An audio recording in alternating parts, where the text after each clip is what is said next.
बिस्मिल्लाहिर्रहमानिर्रहीम। Second year students, chapter number 19 का lecture है हमारा। शॉर्ट क्वेश्चन चैप्टर नंबर 19 के हम लोग हल कर रहे हैं। क्वेश्चन नंबर 13 हमारा आज का सवाल है। मैं सवाल की स्टेटमेंट पढ़ रहा हूँ बेटा। सवाल है, will bright light eject more electrons from metal surface than dimmer light of the same colour. जब लाइट का कलर सेम होगा, जब लाइट का कलर सेम हो जाएगा तो इसका मतलब है कि उसकी फ्रीक्वेंसी भी सेम रहेगी। अब हमारे सामने फ्रीक्वेंसी का इशू हो गया ख़त्म। अब हमने कल के लेक्चर में भी पढ़ा था, जो ब्राइटनेस है वो डायरेक्टली प्रोपोर्शनल है नंबर ऑफ फोटॉन्स के। ब्राइटनेस जो है वो डायरेक्टली प्रोपोर्शनल है नंबर ऑफ फोटॉन्स के। तो यहाँ पर सेम फ्रीक्वेंसी की लाइट है जिसमें कि एक में कम तादाद है फोटॉन की, एक में फोटॉन की तादाद ज़्यादा है। तो हमें ग्राफ ये वाज़े बता रहा है कि जहाँ फोटॉन की तादाद कम है वहाँ करंट का मैग्नीट्यूड, करंट की हाइट कम है, और जहाँ फोटॉन की तादाद ज़्यादा है वहाँ करंट मैग्नीट्यूड ज़्यादा है। It means yes, brightness of the light जो है ये डिपेंड करती है नंबर ऑफ फोटॉन पे, और फिर इसी की वजह से जो करंट है जिसको मैं यहाँ पर लिखूँगा फोटो इलेक्ट्रिक करंट, वो भी डिपेंड करती है ब्राइटनेस पर। जहाँ ब्राइटनेस सेम कलर में ज़्यादा वहाँ करंट की वैल्यू मैग्नीट्यूड ज़्यादा, जहाँ ब्राइटनेस कम होगी वहाँ करंट की वैल्यू और मैग्नीट्यूड कम होगी। तो आप लोगों ने इसका जवाब ब्राइटनेस के लिए यस लिखना है। ब्राइटनेस ज़्यादा होगी तो करंट भी ज़्यादा होगा। Question number 14, will higher frequency light eject greater number of electrons than lower frequency light. तो बेटा ये वाला ग्राफ क्वेश्चन नंबर 14 के लिए मैंने पहले ही बना दिया था। ये है लो फ्रीक्वेंसी, ये लाइट है हाई फ्रीक्वेंसी की। तो इसमें हाई फ्रीक्वेंसी है, इसमें लो फ्रीक्वेंसी है, लेकिन करंट की कीमत दोनों फ्रीक्वेंसीज़ के लिए हमें सेम मिल रही है। तो ये ग्राफ हमें ये बता रहा है कि जो फोटो इलेक्ट्रिक करंट है वो डज नॉट डिपेंड,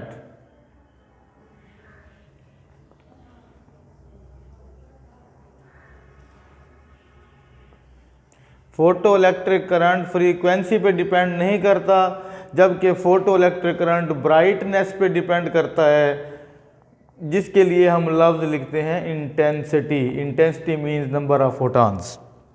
तो ये दोनों short question photo electric effect के टॉपिक में से थे।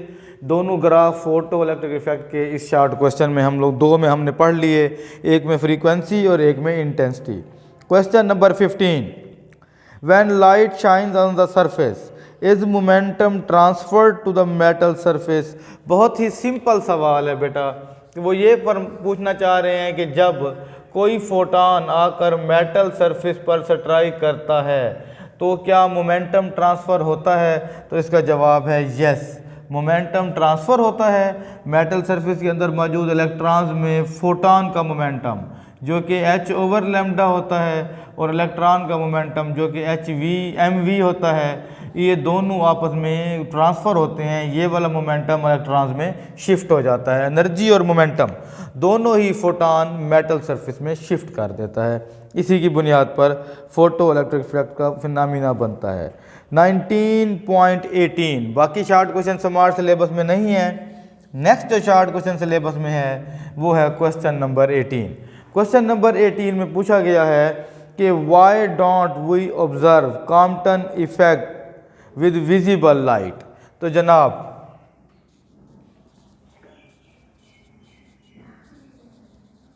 विजिबल लाइट की जो नाकामी है वो ये है कि visible light contains low energy photon, जबकि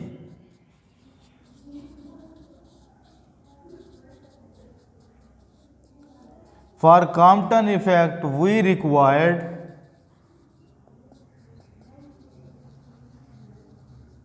हाई एनर्जी फोटॉन और वो हाई एनर्जी फोटान जो कॉम्प्लेक्स इफेक्ट के लिए होते हैं वो कौन सी रेंज के होते हैं, एक्स रेज के होते हैं। अगर हमारे पास एक्स रेज होगा तो हम कॉम्प्लेक्स इफेक्ट का फिनोमेना ऑब्जर्व कर सकेंगे। अगर विजिबल लाइट होगी तो फिर लो एनर्जी फिनोमेना ऑब्जर्व होगा, और low energy phenomena photoelectric effect होता है। Question number 19, can pair production take place in vacuum, explain. जनाब क्वेश्चन नंबर 19, वैसे मैंने खुद ही ये लेक्चर पढ़ाया था आप लोगों को, जो लेक्चर है पेयर प्रोडक्शन के बारे में। तो बेटा पेयर प्रोडक्शन वैक्यूम में नहीं हो सकता, क्योंकि पेयर प्रोडक्शन में हमें बहुत सारी कंजर्वेशंस को मेंटेन करना पड़ता है, और उस कंजर्वेशन में कौन सी कंजर्वेशन है, एनर्जी की कंजर्वेशन है। किस चीज़ की कंजर्वेशन है, मोमेंटम की कंजर्वेशन है। किस चीज़ की कंजर्वेशन है, चार्ज की कंजर्वेशन है। तो अगर हम लोग वैक्यूम में ये काम करने की कोशिश करेंगे तो वैक्यूम में इस काम के करने से conservation of momentum, conservation of energy के लिए हमें दो पार्टिकल्स चाहिए। एक पार्टिकल हैवी न्यूक्लियस होगा जो, और एक दूसरा पार्टिकल वो हैवी फोटान, जिस फोटान को हम कौन सा फोटान कहेंगे, गैमा रे फोटान। फोटान इस तरफ मोमेंटम लेकर निकलेगा और हैवी न्यूक्लियस वापस को रिकॉइल होगा। एक चीज़ का वापस जाना दूसरी चीज़ को इजेक्ट करके, दैट इज़ कॉल्ड रिकॉइल। तो ये अगर वैक्यूम होगा तो हैवी न्यूक्लियस नहीं होगा, फिर पेयर प्रोडक्शन भी नहीं होगा। हैवी न्यूक्लियस होगा तो पेयर प्रोडक्शन होगा, गैमा रे फोटान इमिट होगा, इसलिए वैक्यूम में नहीं हो सकता पेयर प्रोडक्शन का फिनोमेना। बेटा नेक्स्ट शॉर्ट क्वेश्चन नंबर 20 है, is it possible to create a single electron from energy, same answer. सवाल मैं फिर दोहरा रहा हूं, क्या यह मुमकिन है कि आप अकेला इलेक्ट्रॉन जनरेट कर दें, पेयर प्रोडक्शन ना हो, सिर्फ फोटान से अकेला इलेक्ट्रॉन जनरेट हो? सेम जवाब यहीं से मैं समझाऊंगा आपको। पेयर प्रोडक्शन में क्या होता है, कंजर्वेशंस होती हैं, जिसमें ये दो का जिक्र तो हो गया, अब इसका जिक्र होना है। अगर अकेला इलेक्ट्रॉन आएगा तो हमारी यूनिवर्स पे एक इलेक्ट्रॉन फालतू हो जाएगा और नेगेटिव चार्ज आ जाएगा हमारी अर्थ के ऊपर। इसीलिए इलेक्ट्रॉन के साथ साथ किसका बनना बहुत ज़रूरी है, पॉजिट्रॉन का। अगर पॉजिट्रॉन नहीं बनेगा, अकेला इलेक्ट्रॉन बनेगा, तो ये हमारे law of conservation of charge के अगेंस्ट होगा। इसको कंजर्व रखने के लिए चार्ज को हम लोगों को अकेला इलेक्ट्रॉन हम जनरेट नहीं कर सकते, हमें कंजर्वेशन ऑफ चार्ज के लिए दो पार्टिकल चाहिए। कंजर्वेशन ऑफ मोमेंटम के लिए भी दो पार्टिकल चाहिए।